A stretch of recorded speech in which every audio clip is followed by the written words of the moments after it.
మీరు చూస్తున్నది V999 విశ్వం 999 news. Visakha steel సిటీలో అత్యంత భారీగా పొగమంచు. గత 25 సంవత్సరాలుగా ఇలాంటిది ఎప్పుడూ చూడలేదు అంటున్న వాహనదారులు. 27 జనవరి సోమవారం ఉదయం 6 గంటల సమయం దాటుతున్నా ఇంకా కురుస్తున్న పొగమంచు రోడ్లు అస్సలు కనిపించలేదు. ముఖ్యంగా విశాఖ స్టీల్ ప్లాంట్లో పరిసర ప్రాంతాల్లో ఇంకా అధికంగా ఉన్నందున కార్మికులు చాలా ఇబ్బంది పడుతూ విధులకు హాజరయ్యే పరిస్థితి. ఇలాంటి పరిస్థితుల్లో వాహనదారులు జాగ్రత్త తీసుకోవాల్సిందిగా చెబుతున్నారు. మరిన్ని విశేషాలు వారి మాటల్లోనే.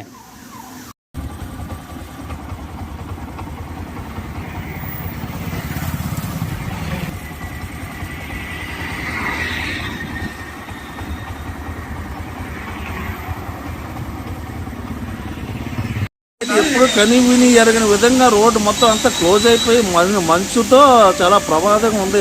రావడానికి కూడా చాలా ప్రయాణికులు ఇబ్బంది పడుతున్నారు. ఇలాంటి మంచు ఇంతకు ముందు ఎప్పుడైనా ఇలాంటి మంచు కని విని ఇప్పుడు 25 సంవత్సరాలు అవుతుంది. ఏ రోజు కూడా ఇలాంటి మంచు ఎప్పుడు చూడలేదు. మీరు ఎక్కడ డ్యూటీ చేస్తున్నారండి? స్టీల్ ప్లాంట్లో అగరంపూడి నుంచి కనీసం ప్రారంభించిన కానించి విపరీతమైన మంచు వర్షం కురుస్తూ ఇబ్బంది పడుతూ ప్రయాణం చేసి రావాల్సి వచ్చింది. ఇలాంటి పరిస్థితుల్లో మీరు వాహనదారులకు ఎటువంటి సలహా ఇస్తున్నారు?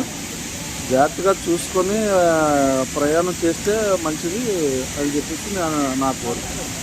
అంటే ఈ చట్టం అంతా తడిసిపోయింది మంచు వల్లే. మంచి వర్షం కురుస్తుంది.